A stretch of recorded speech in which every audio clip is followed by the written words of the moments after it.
सत्य पसंद नहीं है, अच्छा काम पसंद नहीं है। तो जब लेकर के गए तो उसने देखा कि अरे यहाँ तो ये तो आश्रम में यज्ञ हवन जब तक पूजा पाठ, यहाँ तो ऐसा वातावरण मुझे नहीं चाहिए। क्योंकि गंदी नाली के कीड़े को अगर आप उठा करके गुलाब के या कमल के पुष्प की पंखुड़ी पर रख दोगे तो आपको गालियां ही गालियां देगा, ये कौन मूर्ख है जो मुझे उठा करके यहाँ पर ला करके रख दिया। तो आपको धन्यवाद नहीं देगा, क्योंकि उसको कीचड़ में रहना पसंद है। तो गंदी नाली के कीड़े को गंदगी पसंद है, उसको गुलाब का या कमल का पुष्प उसको पसंद नहीं है। दरिद्रा ने कहा महाराज मैं तो आपके साथ नहीं रह सकती यहाँ। बोले क्यों? बोले मुझे तो गंदगी चाहिए, छल कपट होता हो, बेईमानी होती हो, चोर चक्के बेईमान डाकू जो, तो वो अच्छे लगते हैं जगह। उन्होंने कहा कि कोई बात नहीं, तुम्हारे लिए वो जगह भी देते हैं। उद्दालक ऋषि ने बहुत ढूंढा लेकिन कोई जगह नहीं मिली, तो उसको अश्वत्थ के पेड़ के नीचे बिठा के रखा। बोले तू थोड़ी देर यहाँ बैठ जा, मैं तेरे लिए जगह ढूंढ करके आऊंगा। अश्वत्थ का पेड़ जानते हो? पीपल का है? वो दिन कौन सा था? तो लक्ष्मी जी शादी करके और फिर अपनी बहन से मिलने के लिए आई कि मैं बड़ी बहन से तो मिली नहीं शादी के बाद। ढूंढते ढूंढते आए तो पीपल के पेड़ के नीचे बैठी हुई। लक्ष्मी और नारायण सामने से आते हुए दिखे तो दरिद्रा जोर जोर से रोने लगे अपनी बहन को देखकर। उसको सांत्वना दी, ये तो भाग्य है, किस्मत है। भगवान लक्ष्मी और नारायण जिस दिन आए उस दिन शनिवार का दिन था।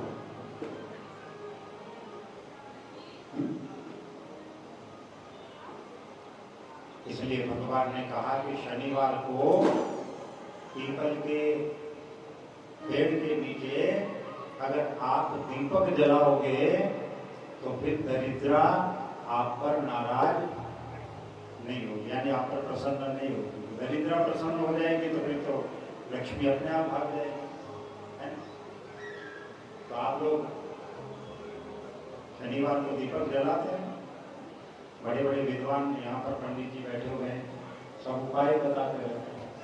हमारे पास भी सैकड़ों उपाय हैं आपको बताने के लिए, लेकिन मैंने सुरेंद्र गुप्ता जी को कहा, अशोक जी को कहा है, तो पुण्यात्माएं हैं, हमने कहा कि अब 2 घंटे में तो क्या कथा करेंगे, कम से कम 4-5 दिन मिले तो हम आपको हर प्रकार से बहुत अच्छी तरीके से विस्तार से आपको यंत्र मंत्र और तंत्र के माध्यम से, क्योंकि लक्ष्मी को प्राप्त करना तो फिर भी आसान है, लेकिन लक्ष्मी को स्थिर रखना ज्यादा कठिन है। उसको स्थिर रखना पड़ेगा तो वो हमारे पास रह जाए। इसलिए दीपावली के दिन जब आप लक्ष्मी जी का पूजन करते हैं तो स्थिर लक्ष्मी की कामना करते हैं। विद्वान लोग संकल्प कराते हैं, अप्राप्त लक्ष्मी प्राप्त्यर्थम प्राप्त लक्ष्मी चिरकाल है, संकल्प करते हैं, है? मम ग्रहे सुख शांति समृद्धि अर्थम। क्योंकि लक्ष्मी आए और उपद्रव लेकर के आए। माता जी 2 प्रकार से हमारे घर में आती है, ध्यान से सुनो। एक तो गरुड़ पर बैठ करके आती है भगवान विष्णु के साथ, क्योंकि भगवान विष्णु का वाहन क्या है? गरुड़। तो भगवान का आह्वान करोगे तो लक्ष्मी के साथ आएगी, तो गरुड़ पर बैठ करके आएगी। और अकेली लक्ष्मी को अगर आप आह्वान करोगे तो माता का दूसरा वाहन क्या है? ठीक है, उल्लू पर बैठ करके अगर लक्ष्मी हमारे घर में आ रही है, इसका मतलब उपद्रव तैयार है। सीधी सीधी भाषा में 1 नंबर और 2 नंबर। 1 नंबर की अगर आ रही है तो समझ लो कि वो गरुड़ पर बैठ करके आ रही है, वो हमारे घर में स्थिरता के साथ में रहने वाली है। और अगर 2 नंबर की आ रही है तो समझ लेना कि वो उल्लू पर बैठ करके हमारे घर में आई है। अगर घर में अशांति का वातावरण हो, अगर घर में लड़ाई झगड़ा हो, एक दूसरा काटने को खाने को दौड़ता हो, जिस घर में मान सम्मान न हो बड़ों का, गुरुदेव का, तो समझ लेना कि कहीं न कहीं उल्लू पर बैठ करके लक्ष्मी हमारे घर में घुस चुकी है और वो सब अपराध हमसे करवा रही है। ये ध्यान किसको रखना है? ध्यान आपको रखना है। अगर लक्ष्मी हमारे घर में आई और सब लोग प्रेम से बैठकर आनंद के साथ में एक दूसरे का सम्मान कर रहे हैं, तो फिर आपको कहीं जन्म पत्री दिखाने की आवश्यकता नहीं है। फिर कोई राहु, कोई केतु, कोई शनि, कोई सूर्य, कोई भी आपको प्रभावित नहीं कर सकता है, क्योंकि वो लक्ष्मी अपने आप सारा वातावरण शांतिमय बना देती। ये तोलने का तराजू है। तो आपको कैसे पता लगेगा कि ये 2 नंबर की आ गई कि ये 3 नंबर की आ गई?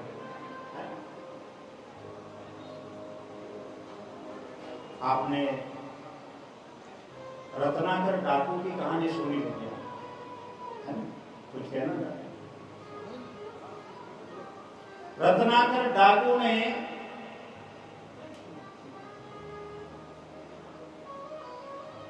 तो रत्नाकर जो डाकू था,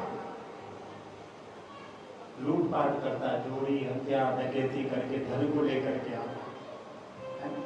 ऋषियों ने कहा कि तुम किसके लिए कर रहे हो इतना पाप? तो बोले मैं अपने परिवार के लिए कर रहा हूं, अपनी पत्नी को खुश रखता हूँ, सोने चांदी हीरे जवाहरात देता हूँ, अपने बच्चों को खुश रखता हूँ। तो बोले भैया तुमको पाप लगेगा? तो कहा कि पाप लगेगा तो मुझे थोड़ी लगेगा, सबको लगेगा। ऋषियों ने कहा कि यही तुम्हारे दिमाग में गलत है। एक बार जाकर के पूछ लो अपनी पत्नी से, बच्चों से कि मैं जो कमा करके लाता हूँ, लूटपाट करके, चोरी करके, हत्या करके, डकैती डाल करके, उससे जो मुझे पाप लगेगा, उस पाप में तुम भागीदार बनोगी कि नहीं बनोगी? तो पत्नी ने कहा कि हम कैसे बन सकते हैं, हम तो नहीं बने। बोले क्यों? मैं तो तुम्हारे लिए लेकर के आता था। उन्होंने कहा कि आप बाहर से क्या करके आते थे, हमको उस बात से कोई मतलब नहीं है।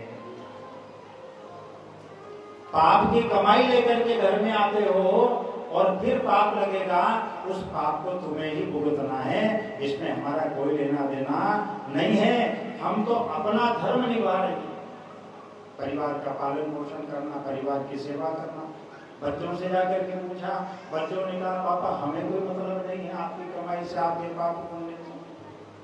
आप क्या कमा करके लाते हो? माता जी को दे देते हो, माता जी बना करके हमको खिला देती हैं। हमें क्या मालूम कि धन घर में कहाँ से आ रहा है और कहाँ से क्या।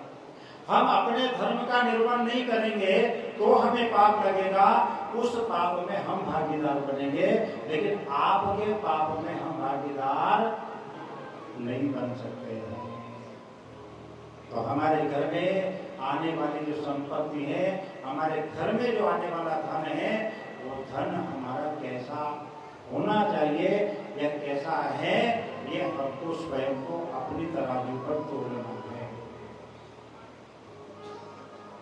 इसलिए भगवान से प्रार्थना करो कि हे माँ, आप जब भी हमारे घर में आए तो आप गरुड़ पर बैठ करके आए। दीपावली को लक्ष्मी पूजन करते हो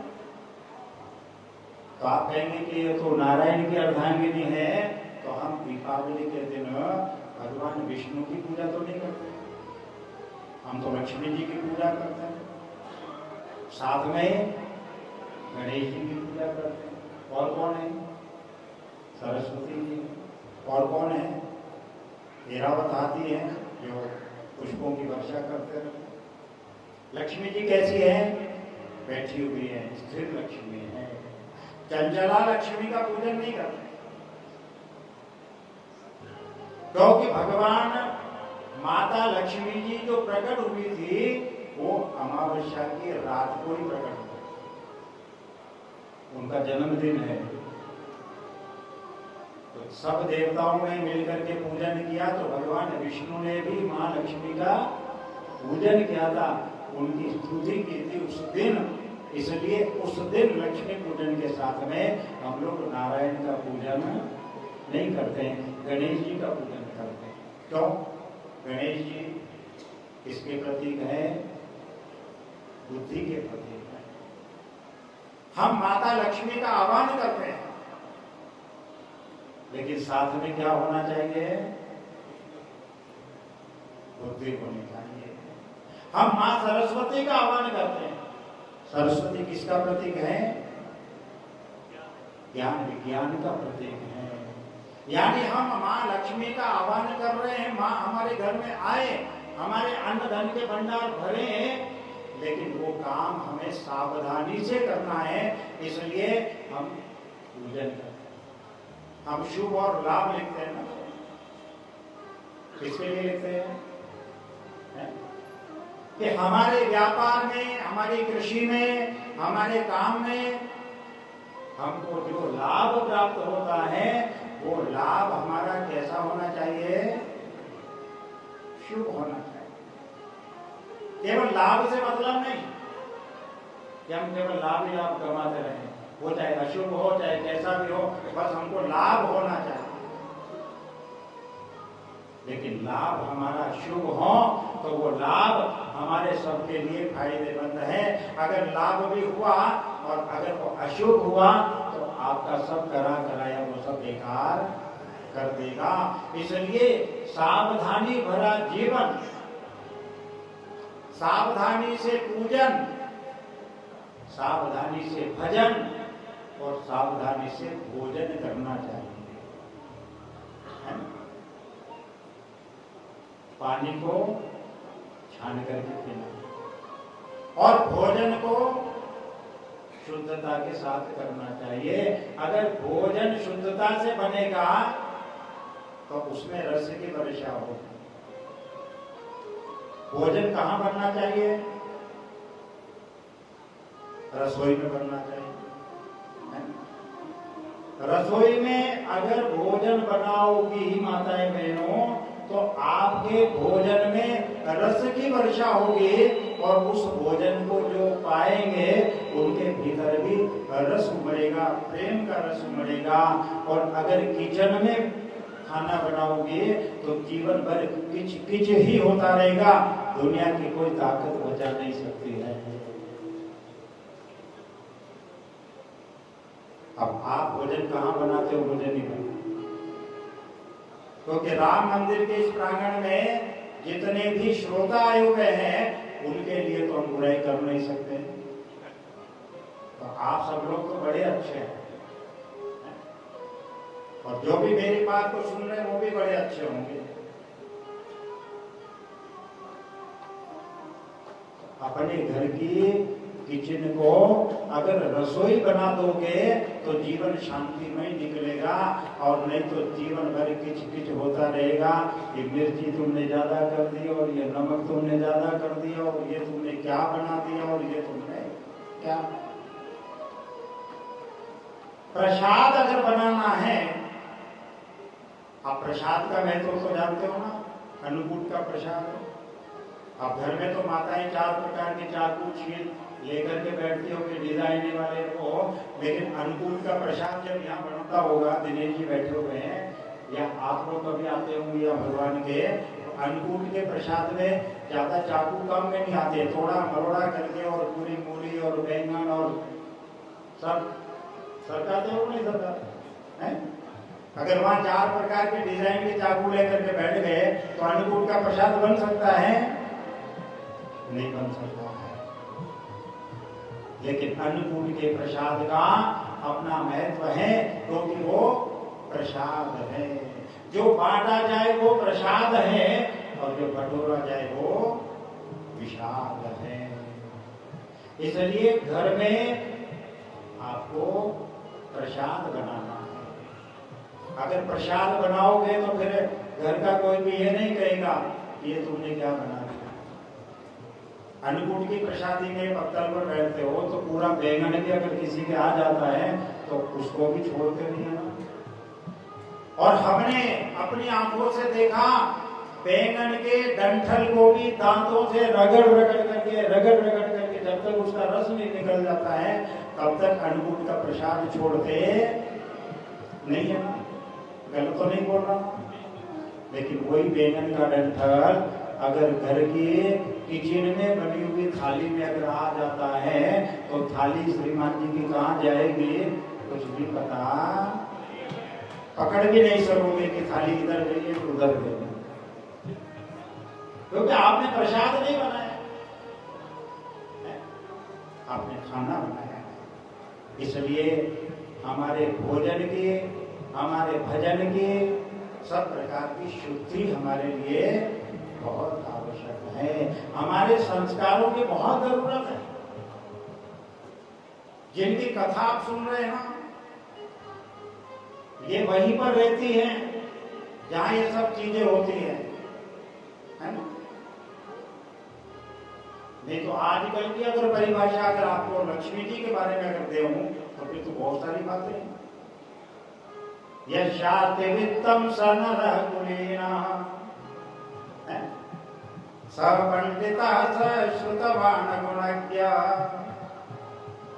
स एव वक्ता स च दर्शनीयः और सर्वे गुणा कांचनम् श्रयन्ते। आजकल तो सब गुण जो है वो किसमें समाहित हो गए? न सत्य है, न दया है, न तप है, क्योंकि सत्य तो सतयुग में चला गया। आजकल वर्तमान में पहले हजारों वर्षों तक तप करने के बाद भगवान की कृपा मिलती गुफाओं में बैठकर, लेकिन कलयुग में आपका काम हल्का कर दिया ना। कलयुग में क्या है, आपको आसन लगाने की जरूरत नहीं है, आपको हजारों वर्षों तप करने की जरूरत नहीं है। भगवान ने कितना सरल कर लिया कि कलयुग केवल, जानते तो सब है भाई, है?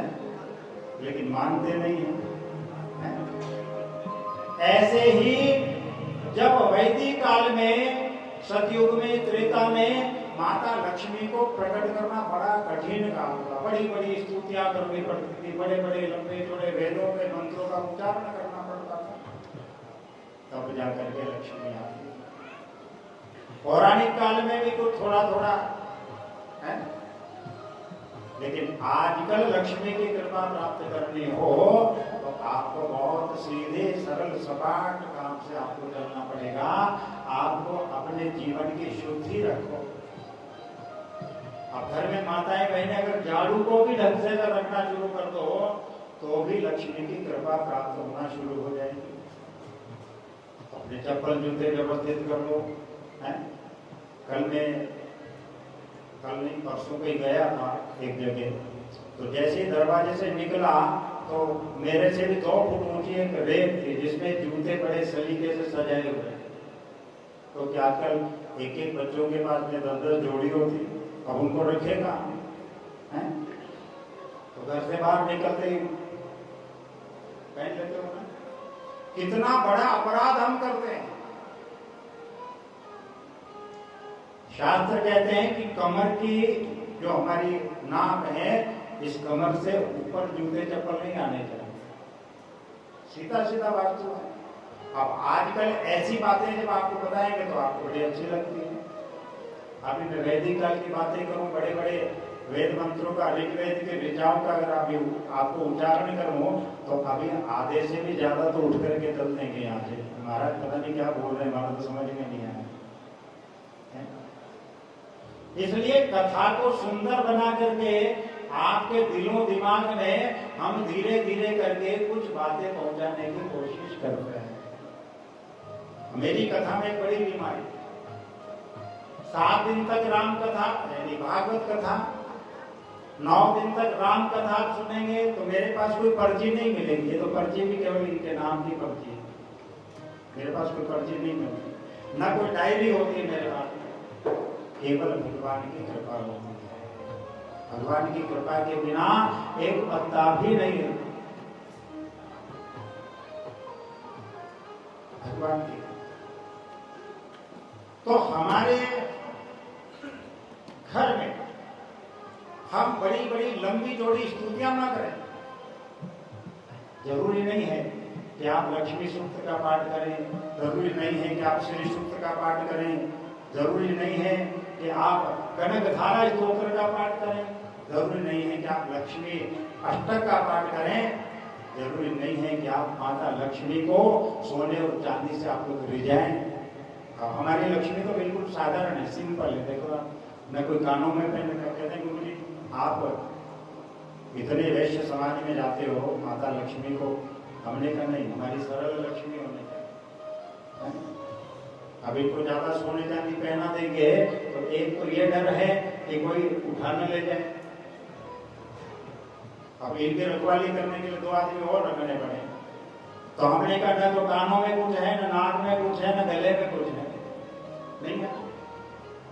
सादा जीवन उच्च मीठा। केवल एक जल का लोटा इसलिए रखते हैं कि जल आवश्यक है, और एक छोटी सी कटोरी में इनको भोग लगा देते हैं, बस, है ना। ज्यादा सिर पे नहीं चढ़ाते, क्योंकि लक्ष्मी ज्यादा अगर हावी हो गई तो सबसे पहला काम वो करती है अपने विवेक को नष्ट करती है। तो कई बार आप कहते हैं ना गुरु जी हमने कहा ऐसा क्यों किया आपने, कि बोले मेरा मन खराब हो गया था इसलिए गलती हो गई। तो हमने कहा कि मन को काबू में करने के लिए भगवान ने कुछ दिया है क्या, बताओ क्या दिया। अगर आपका मन खराब हो जाए और आप गलतियां करो तो भगवान माफ करेंगे क्या, नहीं करेंगे। भगवान कहेंगे कि तुम्हारा मन खराब हुआ तो मन को काबू में करने के लिए मैंने तुमको बताओ बुद्धि दी। क्या बात है, गुप्ता जी के लिए ताली बजाओ, सुरेंद्र जी। लेकिन कभी कभी आदमी ये भी बहाना बना जाता है, महाराज क्या करूं मेरी तो बुद्धि, क्योंकि मैं जानता तो सब था लेकिन मानता नहीं। भगवान कहते हैं तुम्हारी बुद्धि खराब हो गई थी तो भी गलतियां करने की जरूरत नहीं है। बुद्धि को नियंत्रण में करने के लिए भगवान ने हमको क्या दिया, हमको विवेक दिया है। चिंतन मंथन करने की शक्ति भगवान ने हमको दी है, इसलिए भगवान के यहाँ पर तुम्हारी चालाकी नहीं चल सकती कि हे भगवान मेरी बुद्धि खराब हो गई थी, मेरा मन खराब हो गया था इसलिए मैंने ये काम कर दिया है। भगवान कहेंगे ये चापलूसी और चालाकी तुम अपने घर पे रखो, मुझे रिझाने की जरूरत नहीं है। क्योंकि भगवान ने एक के ऊपर एक विधान बनाया है। अगर घर में आपकी चूहा दादागिरी करे तो भगवान ने क्या बनाया, चूहे की दादागिरी खत्म करने के लिए भगवान ने किसको बनाया है, बिल्ली। बाबूजी बड़े होशियार हैं।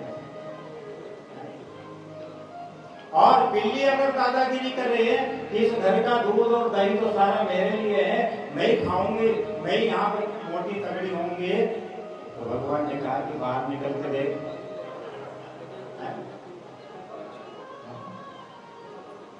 आगे की क्लास तो बड़ी होशियार, पीछे वाले चुप कैसे बैठे। हाँ बोलो, बोला करो आप लोग। जितने भी मेरिट में आते हैं ना वो सब हाँ पीछे वाले आते हैं, इसलिए आपकी बुराई नहीं कर रहा मैं, आप लोग बड़े अच्छे हो गए। हाँ भगवान के यहाँ देर है लेकिन अंधेर नहीं है, इसलिए हम माता लक्ष्मी की कथा सुन रहे हैं तो लक्ष्मी की कथा सुन करके हमको सावधान होना जरूरी है। लक्ष्मी का मतलब क्या है, धन। आप आप यही सुनना चाहते हो ना? सीधी सीधी भाषा तो यही है कि आशीर्वाद मिल जाए तो बस दिन दुगुनी रात दुगुनी हमारी हो जाए, है ना? ये कौन से गुरु जी कथा वाचने वाले, कौन माता पिता, कौन कुछ नहीं है। क्यों कि पैसों मारो परमेश्वर ने पत्नी मारी गुरु। लेकिन आपको अभी बहुत गहराई में हम नहीं ले जाना चाहते हैं, क्योंकि पता नहीं आगे का प्लान अशोक जी का बना है। आपको धीरे धीरे करके चैनल के माध्यम से, जूम के माध्यम से नहीं, आपको प्रत्यक्ष रूप से कथाओं के भव्य दिव्य आयोजन करके और माता लक्ष्मी के ऐसे स्वरूप को हम दुनिया में स्थापित करना चाहते हैं जो जन्म जन्मांतरों तक आपके दिलों दिमाग से वो चीज निकले। योग को सब जानते थे, लेकिन मानते नहीं थे। तो बाबा रामदेव ने क्या किया? सबको बनवा दिया ना, है? सब पहले सब हुआ करता था पहले। भगवान भोलेनाथ को कौन नहीं मानता है? सब मानते थे, सब लोग जल चढ़ाते थे। लेकिन हमारे प्रदीप मिश्रा जी ने मनवा दिया ना। परसों तो ये बहन जी बोल रही थी, ये बोले गुरु जी शिव जी का जल चढ़ाने के लिए जाते हैं तो पता नहीं क्या क्या चीजें वहां पर मिलने लगी आजकल। पहले तो ज्यादा बेलपत्र है या धतूरा है या उसके आग के टुकड़े यही मिलते थे। अब तो वहां पर लाल मिर्ची और हरी मिर्ची तो पता नहीं कैसे वहां। तो मजाक कर रही थी, बोले कि अगर आपके बच्चे पढ़ाई में कमजोर हो तो उनको शहद लगा करके। तो वो मेरे से पूछ रहे थे गुरु जी जब शहद लगाने से अगर मान लो बच्चे पास हो जाएंगे तो फिर ये स्कूल तो बंद हो जाएंगे सारे। तो लेकिन हम आपको जीवन जीने के सूत्र आपको सिखाएं। हम कोई नहीं है जो आपका जीवन सुधार सकते हैं। सब काम आपको स्वयं को ही करना है। हम तो केवल जगाने का काम करने के लिए।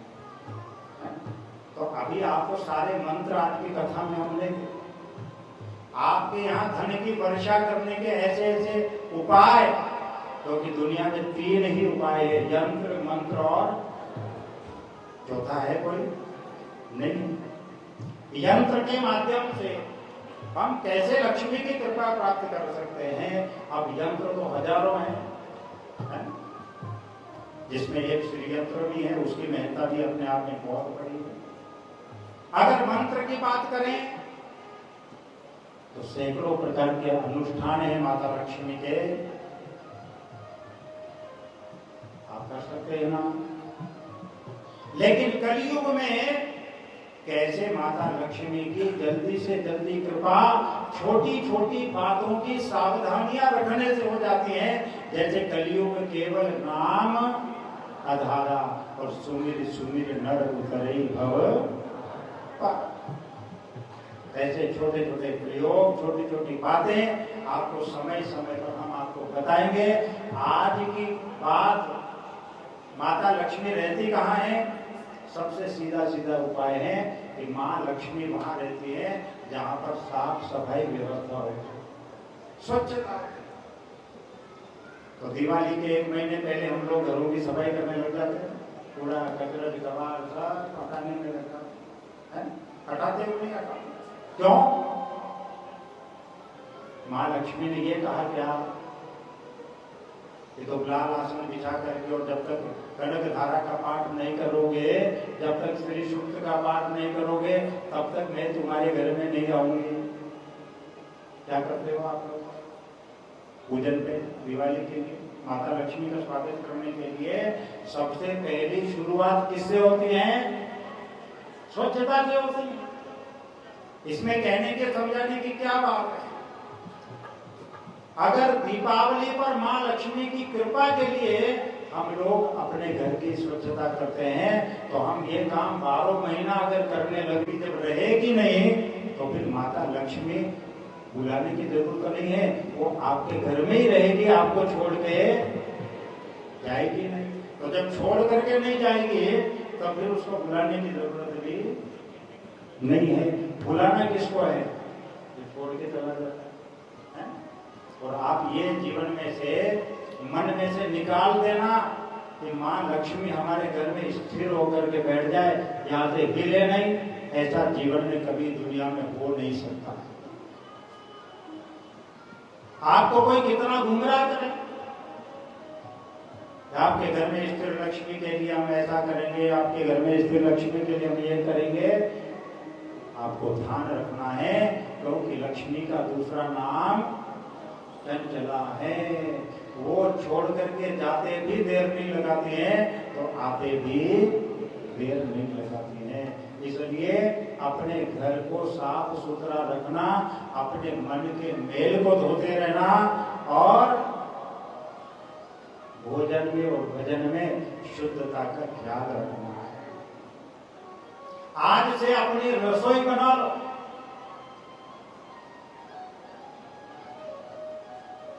और घर में साफ स्वच्छता, भगवान का मंदिर ठीक जगह बना लो। 1000 गज की, 5000 गज की, 2000 गज की, 500 गज की हम कोठियां बनाते हैं, लेकिन कहने में हमको संकोच नहीं है। जब उनके घर का मंदिर देखते हैं तो कहते हैं गुरु जी मंदिर तो हमने रसोई के कोने में बनाया है। जब रसोई में जाकर के देखते हैं मंदिर को, तो भगवान का मंदिर तो नीचे बना हुआ है और ऊपर मिर्ची और दाल के डिब्बे रखे हुए हैं। भगवान को कतई पसंद नहीं है। हम भगवान का मंदिर देखते हैं, कहते हैं आपका मंदिर कहाँ है? कहते हैं गुरुजी हमारे स्टोर में भगवान को बिठाने हैं। भगवान को स्टोर में बिठाने के लिए इतनी बड़ी कोठी आपने बनाई है, 10 बाई 20 के बेडरूम आपने बनाए हैं, तो क्या 10 बाई 10 का एक भगवान का सुंदर मंदिर हमारे घर में नहीं होना चाहिए? सारे घर के लोग बैठ करके पूजा पाठ करें। कई जगह जाने तो बड़ा अच्छा लगता है हमारे को। अब कल हम गए भाई, हमारे वकील साहब बैठे, कहाँ चले गए वो? विनोद जी, हाँ ये बैठे थे। छोटा सा मंदिर है, एक बार खड़े हो जाओ। विनोद बड़े भगत हैं ये भी, ये मुझे जानते नहीं थे, लेकिन इन्होंने नंबर लेके कल मुझे अपने घर बुला भी लिया। मैंने कहा हम भी ऐसे नहीं जाते हैं भाई, लेकिन आपके अन्न और जल में कोई ताकत होगी। आपके घर आए, इनका छोटा सा घर, लेकिन छोटे से घर में जो मंदिर इन्होंने बना रखा है, बहुत अच्छी जगह बना रखा है। आते जाते निकलते बस रोज दर्शन हो जाते। एक परिवार में गया, मैंने कहा आपका मंदिर कहाँ है? बोले गुरुजी सीढ़ियों के नीचे भगवान को। भले आदमी दिन भर चप्पल जूते पहन करके ऊपर नीचे होते रहते हो, और फिर जब लक्ष्मी नाराज होकर चली जाती है तो फिर जन्म पत्री और कुंडली दिखाते फिरते हो कि गुरु जी क्या करें, व्यापार हमारा ठीक करें। पहले इतना लाभ हुआ करता, दिन दोगुनी रात दोगुनी उन्नति करते थे, लेकिन आज हमने कहा कोई गलती तुमसे हुई हो, उस गलती को जिस दिन हम अपने आप पकड़ना सीख जाएंगे, उस दिन माँ लक्ष्मी अपने आप आपको 1000 हाथ से उड़ाना शुरू कर देगी। नहीं तो दरिद्रा तैयार बैठी हुई है, बिना बुलाए भी आने के लिए तैयार, दरवाजे पर खड़ी रहती है वो। ये लोग थोड़ी सी गलती करें और मैं इस घर में घुस जाऊं, तैयार। अच्छाई के लिए हजारों प्रयास करने पड़ते हैं। मां तब आएगी जब आप स्तुतियां करोगे, जब आप उसको मनाओगे, जब आप हर प्रकार से उसको बुलाने का प्रयास करोगे, तब जाकर के मां लक्ष्मी हमारे घर में प्रवेश करती है। इसलिए कथा सुनो, अच्छी बात है, लेकिन कथा सुन करके और उस पर जाकर के अमल करना ये कठिन काम है। उस कठिन काम को भी आप लोग सरल बना दोगे तो माता लक्ष्मी की कृपा आपके ऊपर सदा सदा के लिए बने रहे। 3 स्वरूप माता के बताए। पहला स्वरूप समुद्र तनया है, दूसरा एक मां का रूप है महिषासुर मर्दिनी भी उसको कहा गया है। दुर्गा सप्तशती तो आप लोग पढ़ते हैं, वो भी मां का रूप है, वो सौम्यता का रूप है और ये तेजस्विता का रूप है। मां कहती है एक हाथ में विज्ञान भी रखती हूं तो दूसरे हाथ में चक्र भी रखती हूं, है ना। जहां पर घुमाने की जरूरत होती है ना, वहां पर भी ये भी काम में ले लेती हूं। इसलिए माता लक्ष्मी सौम्यता का रूप है। वो सौम्य तब तक ही बनी रहेगी, नहीं तो वो भी उपद्रव कराने में फिर पीछे नहीं है। इसलिए वो सावधानी भी हमको रखना जरूरी है। और तीसरा, हम माता लक्ष्मी को क्या कहते हैं? भार्गवी भी कहते हैं, यानी भृगु की और ख्याति की पुत्री के रूप में भी हमारी माता लक्ष्मी का वर्णन आता है शास्त्रों में। लेकिन सब तरफ जब हम दृष्टि घुमाएंगे तो उसका जो एक रूप हमारे सामने निकल करके आएगा तो वो है हमारे पालनकर्ता भगवान विष्णु की धर्म पत्नी है, जो धर्म के कार्य में सहयोग करने वाली, अपने पति का हर प्रकार से धर्म के कार्य में सहयोग करे। वो क्या है? धर्म पत्नी। लेकिन आजकल तो अगर पूछे कि आप कौन हैं तो ये नहीं बोलेगी कि मैं उनकी धर्म पत्नी हूं, है ना? क्या बोलेगी? क्योंकि मैं अंग्रेजी का विरोधी नहीं हूं, अंग्रेजी भाषा का विरोधी नहीं हूं, लेकिन अंग्रेजियत का विरोध करता हूं। भाषा का विरोध नहीं करता। हम कहते हैं बच्चों को अंग्रेजी क्यों, जापानी पढ़ाओ, फ्रेंच पढ़ाओ और पता नहीं हजारों तरीके की भाषाएं पढ़ाओ, लेकिन अंग्रेजियत हमारे ऊपर हावी नहीं होनी चाहिए। हम अंग्रेजियत को हावी होने देते हैं, इसलिए हम लाचार बन जाते हैं, जमाने को दोष देते हैं। अब वाइफ कौन होती है? तो हमारी भाषा में कहेंगे जो नाइफ बन करके लाइफ को काटते हैं और हंसते हंसते जिनका जीवन पर बैंड बजाया जाता है। सब्जी नहीं लाए, आटा खत्म हो गया, 4 दिन से तुमको बोल रही थी मेहमान आने वाले हैं, मसाला नहीं है, बेचारे हंसते रहते हैं और बैंड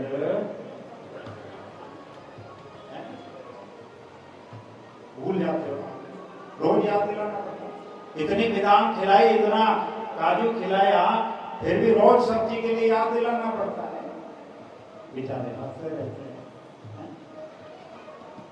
लेकिन शब्दों की मिठास हमने गायब कर दी है। पहले मेहमान आते थे तो बुआ आ रही है, मौसी आ रही है, चाची आ रही है, भाभी आ रही है, बोलते थे ना। आजकल सब गोलमाल है भाई। गुप्ता जी कह रहे सब आंटी हो गई, बुआ भी, चाची भी, भाभी भी, मौसी भी, सब गोलमाल है भाई। इसलिए जमाने को कभी भी दोष नहीं देना है, क्योंकि जमाना हमसे है, हम जमाने से नहीं है। बताओ, तो जमाना हमसे है तो हम जमाने को बदलने की ताकत भी, बताओ, रखते कि नहीं रखते? एक बार मैंने बाल बढ़ा लिए थे इतने, फिर हमारे बजाने वाले भी बढ़ाना शुरू कर। हमने कहा तुम क्यों बढ़ा रहे हो? बोले गुरुजी आपको देखकर। अब मैंने कटवा ली है तो तुम भी कटवाओ। अब नहीं करेंगे ना कल, है? हमने डिजाइन यहां बना ली। पहले अगर पैंट थोड़ी सी फटी हुई होती तो 10 लोग टोक देते थे। आजकल तो पता नहीं कितने छेद उसमें पहनते कि नहीं पहनते। हाँ? और 2 दिन में अगर पेंट नहीं धुलती तो बदबू आने लग जाती थी।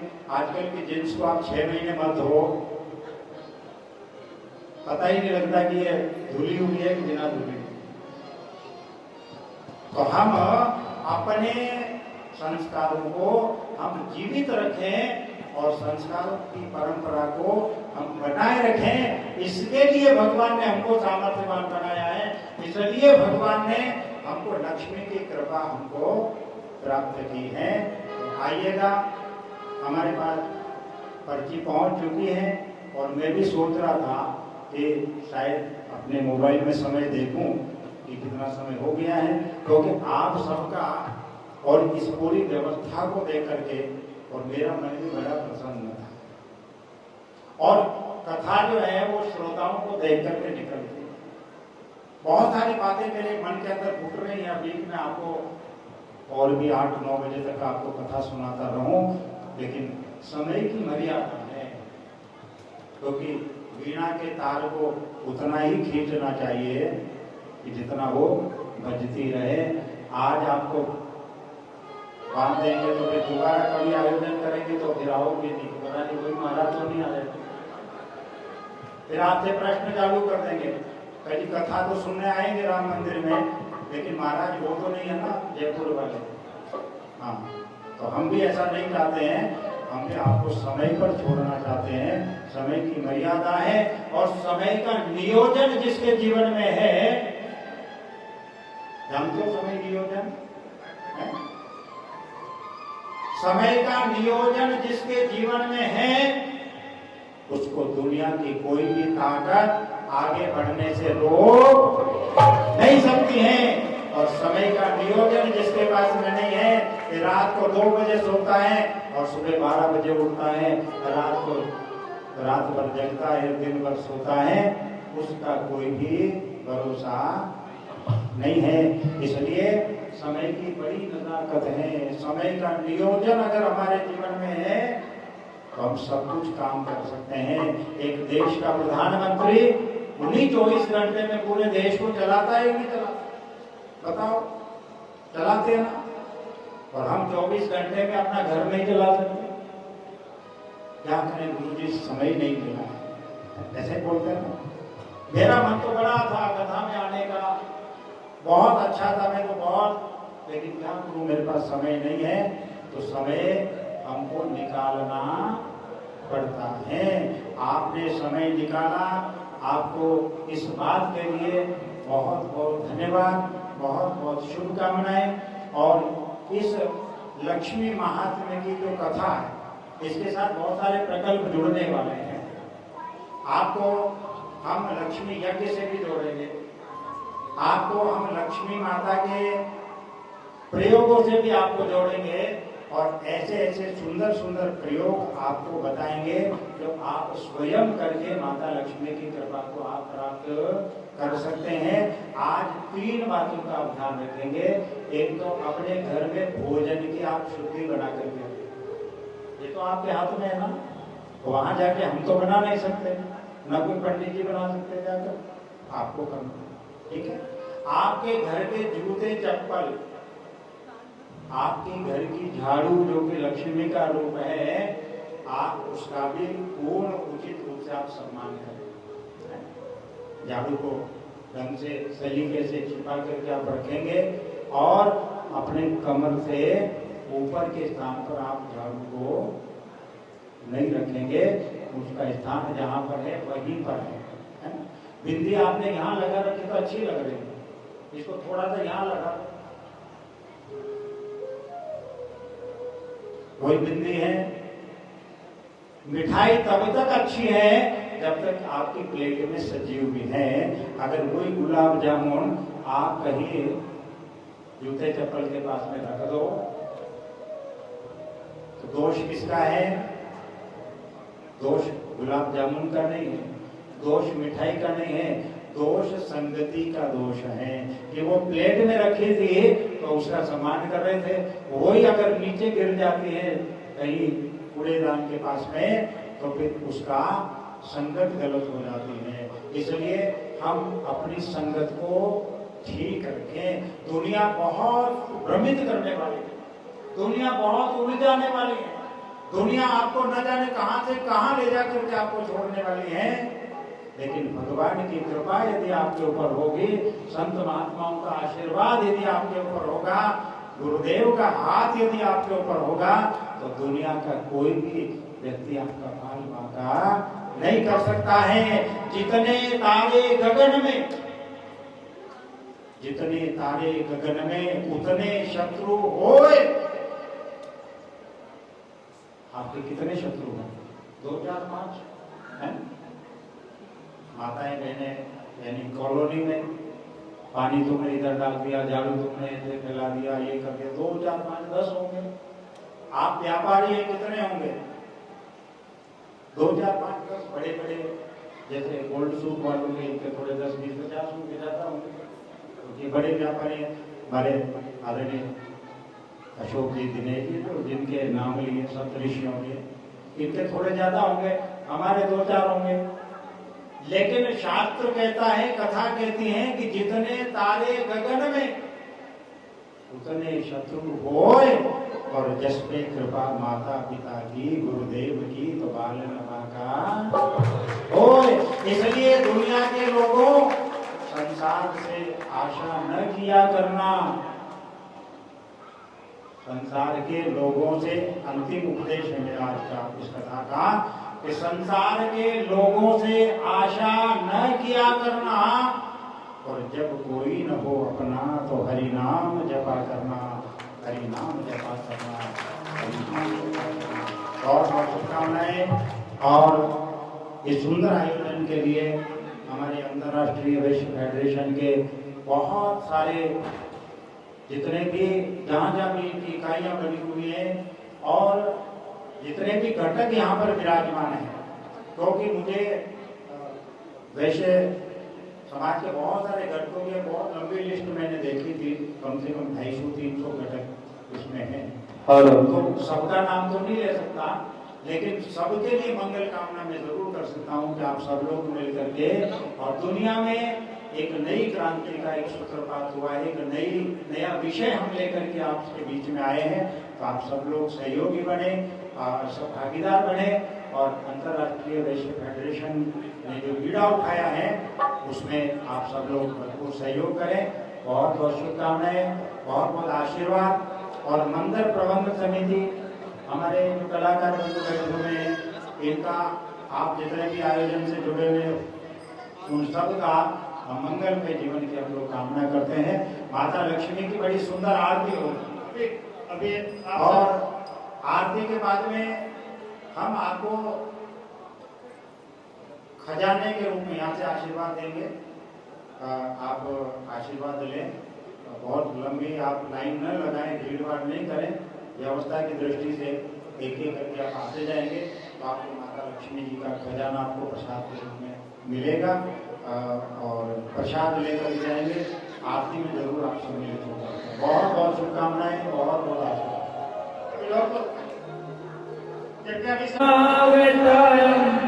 संसार सारम भुजगीन्द्रहारम सदा वसंतम विद्यारविंदे भवं भवानी सहितं नमामि।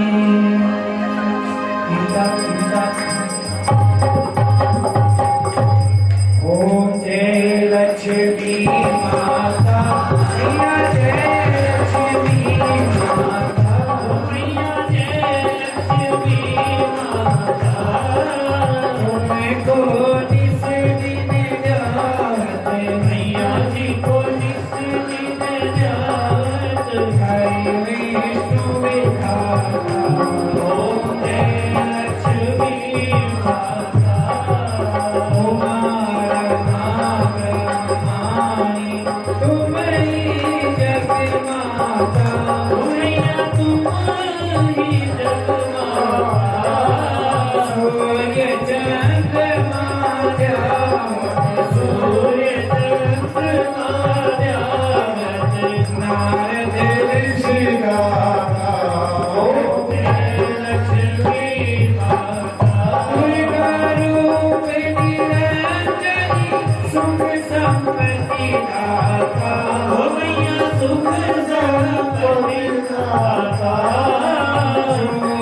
सिद्धि धन पाता हो लक्ष्मी माता पाताल निवासिनी तुम ही सुखदाता हो मैया तुम ही सुखदाता परम प्रभाव प्रकाशिनी परम प्रभाव प्रकाशिनी भवनिधि की दाता हो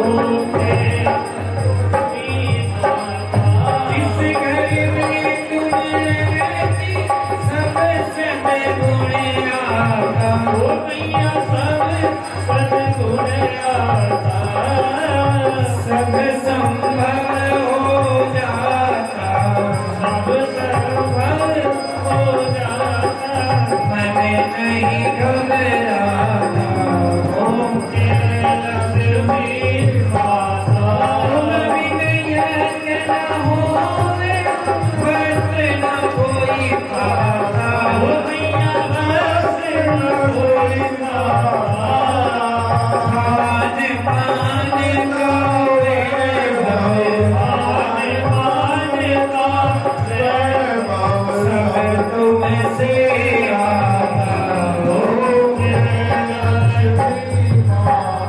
सुगुण मंदिर सुंदर शिरोधि जाता हो मैया शिरोधि जाता रतन चतुर्दश तुम विनय रतन चतुर्दश तुम विनय कोई नहीं पाता ओम जय लक्ष्मी माता महालक्ष्मी जी की आरती जो कोई नर गाता हो मैया के सहित गाता कोई आनंद समाता कोई आनंद समाता आप उतर जाता हो जय लक्ष्मी माता हो जय लक्ष्मी माता मैया जय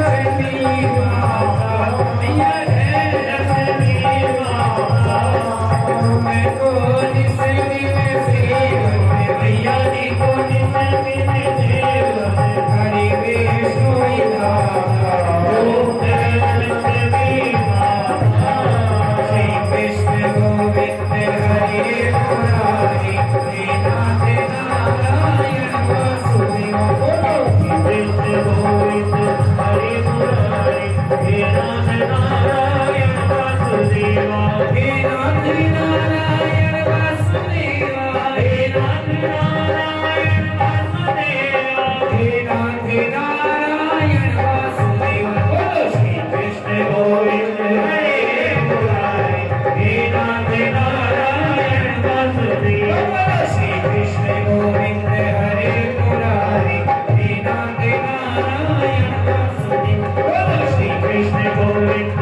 हरे मुरारी हे नाथ नारायण वासुदेव बोलो श्री कृष्ण गोविंद हरे मुरारी हे नाथ नारायण वासुदेव बोलो श्री कृष्ण गोविंद हरे मुरारी हे नाथ नारायण वासुदेव श्री कृष्ण राधे राधे कृष्ण राधे कृष्ण राधे कृष्ण राधे राधे राधे कृष्ण राधे कृष्ण राधे राधे कृष्ण राधे कृष्ण राधे कृष्ण राधे राधे कृष्ण राधे कृष्ण राधे कृष्ण राधे कृष्ण राधे कृष्ण राधे कृष्ण राधे राधे कृष्ण राधे